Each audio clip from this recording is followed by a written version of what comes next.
Welcome back to our series on statistical methods. I'm Mark Ledbetter. This is lecture 25, and this is part A.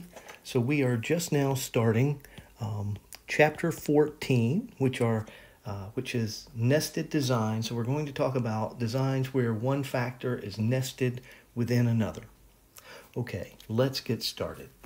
In this video, we're going to cover chapter 14 of the book. And this is for hierarchical or nested design. In fact, it's also called a two-stage nested design.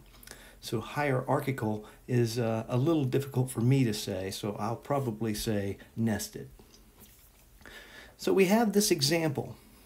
Now, I want to warn you that there are three different models that we're going to talk about in this chapter for a nested design. So, and this example that we're using here is going to be just one of the three. This is going to be called a mixed model, a mixed nested model, okay? Because we're going to have one factor be a fixed factor, and then nested within that factor is going to be a random factor. Saying, what are you talking about? So we have this fertilizer experiment, and the treatment is applied, which is fertilizer, is applied to the plot of land. So then we grow some plants on that land, and we take a random sample of the plants. So the plants are nested within the plot of land. We didn't apply the fertilizer to the plants, we applied the fertilizer to the land. And we're going to measure the response variable on the plant, like, for instance, its weight. So if this was corn, we might weigh the ear of corn, right? So a hierarchical or nested design is one in which the response variable, or the outcome that we're trying to measure, is measured on a subset of the experimental unit instead of measuring it on the entire experimental unit. And I've said something that may or may not be considered true here. I've said that in our example, there's no way to measure the response variable, the weight of the plant, on the experimental unit, which is the plot of the land. And my thinking is this. If you're measuring all the plants, that's still a subsample of the land. You don't have a plant growing out of every grain of dirt. However, if you do measure the output of every plant, or the weight in this case, then you can consider that a simple one-way ANOVA. You're allowed to do that, okay? I wouldn't, but you can. But most people don't, because there might be, on a plot of land, there might be 1,000 plants. Who wants to weigh all of them individually, right? A lot of work. Okay. And I've said experimental unit. The experimental unit is defined as the unit to which the treatment is applied. So in this case, it would be the plot of land, because that's where we applied the treatment to the land. Okay. So, a summary of the hierarchical or nested design. The treatment is applied to an entire experimental unit, which has multiple individuals within it. We're going to take a subsample of the individuals from each experimental unit, not the entire population of the experimental unit, okay, for this chapter. All right, so now let's talk about the example we'll use for the rest of the chapter. This is going to be a study of 3 different sprays on trees. So each spray was applied to 4 trees, and after 1 week, the concentration of nitrogen was measured in 6 randomly selected leaves from each tree. Okay, so our experimental units are the 12 trees, because we had 4 trees for each spray. 4 times 3 is 12, right? And they are chosen at random from the population of trees. All right. The leaves. we are taking 12 subsamples, each consisting of 6 leaves. So we have 72 total leaves. So 6 leaves are selected at random from the large population of leaves on each particular tree. All right.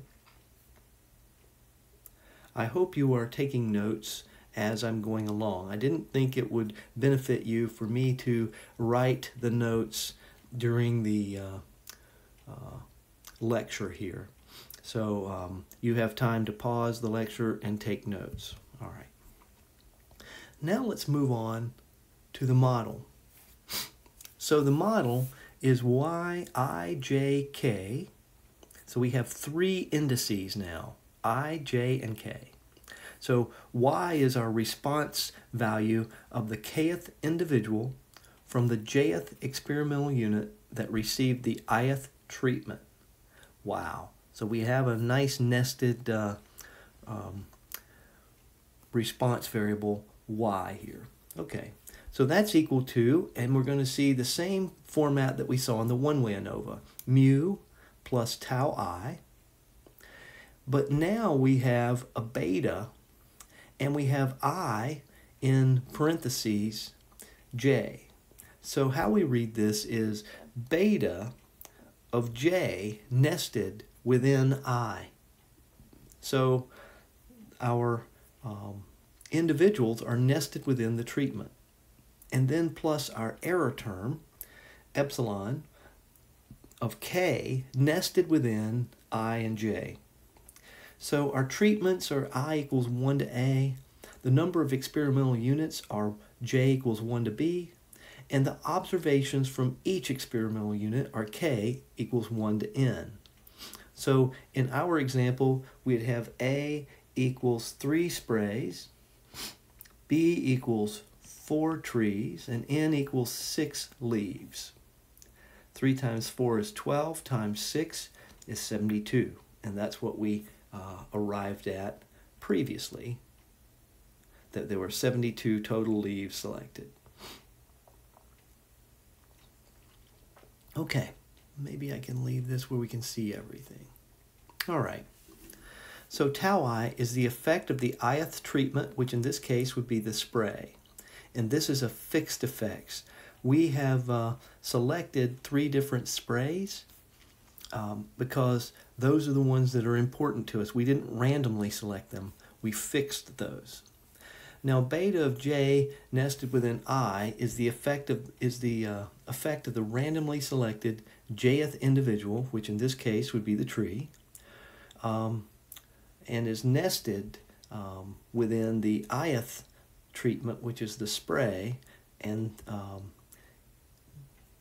the individual was randomly selected, so it's a random effect.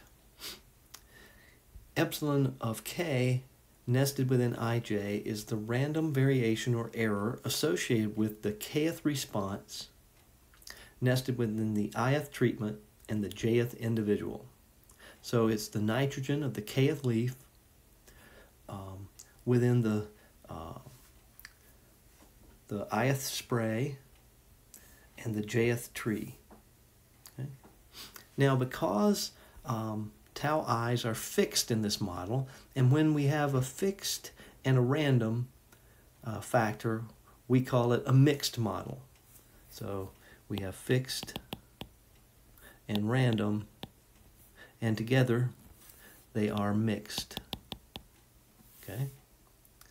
So because factor A, if you will, the spray, is fixed, we make the fixed effects assumption here that the sum of the tau i's are going to equal 0.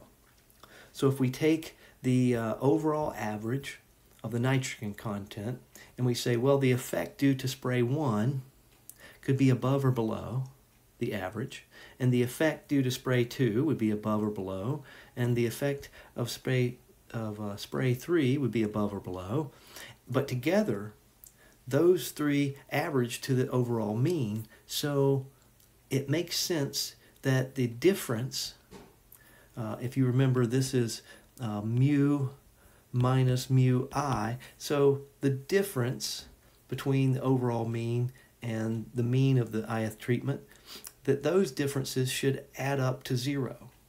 Okay. Now, the betas. We said this was a random effects, so now we don't have a fixed effects assumption. We have a random effects assumption, and that is that all these individuals are normally independently distributed with a mean of 0 and a variance of sigma, and that needs to be corrected to a capital B nested within A. So sigma B nested within A squared. All right. And then the epsilon ij, so the k nested within ij, is normally independently distributed with mean 0 and variance. I'm going to call it sigma e squared. Your book just calls it sigma squared, but I really don't like that. So I'm going to add the little e there so that we know that that's for the error. And then the independence assumption. So the beta ij's and the epsilon ijk's, they're independent of each other. And again, this is a very important assumption. Okay. So to talk about our notation, I've already described it, but I've written it down here. Again, that beta I nested, j nested within I signifies that the trees, j, are nested within the sprays, I. Okay. And so we're talking about the assumptions. And just to spell it out, the assumptions that we're making, there's two major assumptions. Some would say 3. Again, the sum of the tau i's is equal to 0. And then 2a is that the beta j nested within I, those are normally independently distributed. And again, I need to correct my variance here. Decided to use a corresponding notation for the variance as I do with the I and j. And then I missed a few spots, so I apologize. So the beta j's nested within i's are normally independently distributed with mean 0, and we say equal variances, sigma b nested within a squared. And these are independent of assumption 2b, which is that the epsilon ijk's are normally independently distributed with a mean of 0 and a variance of sigma e squared. All right. And again, you'll notice that I've put some notes here. We're assuming that there's equal variances between the A times B trees, and we're assuming the equal variances of all A, B, N observations with the error. All right. So I want you to note that the statement that the expected value of beta ij's, and that's this right here, right, 0, is not an assumption, but we make the mean 0 by our choice of both mu and tau I, right? So we are making this the model. We're really not assuming this, we're forcing it to be true, okay? And then the assumption or the expectation of the epsilons equal to 0, that's not an assumption either. We again make it 0 by choosing our sum of tau i's equal to 0 and enforcing and also enforcing the beta ij's to have a mean of 0. All right. So these are not far-fetched. These are logical assumptions that follow naturally from thinking about the model. Okay, so I don't want it to seem like we're forcing some weird assumption on the model. We're creating a model where these things are easily assumed. And the equality of variances, though, that is an assumption. And that is not, that may be a far-fetched assumption. That's why we're going to test for it. Okay, all right. So we're going to assume that the variation in nitrogen concentration from one tree to another is the same no matter which spray we use. That's assumption 2a. We assume that the nitrogen concentration from leaf to leaf is the same no matter which spray and which tree we consider. So again, that's assumption 2b about the epsilons. The independence assumption tells us that any knowledge concerning the betas gives us absolutely no information about the epsilons and vice versa.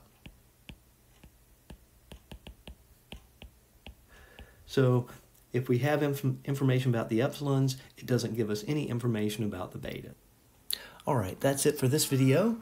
If you have questions, please make sure you come to virtual office hours. If you need help prior to office hours, by all means email me. But when you email me, if it's about a problem, then email me what the problem is, because I may not have it available, and then your work on that problem so far. If it's code, then by all means send me a copy of the code, and in the email tell me where you're having the problem and that you need help. And I will get back to you as soon as it's possible. Please take care of yourself and stay safe, because we want to see you here next time.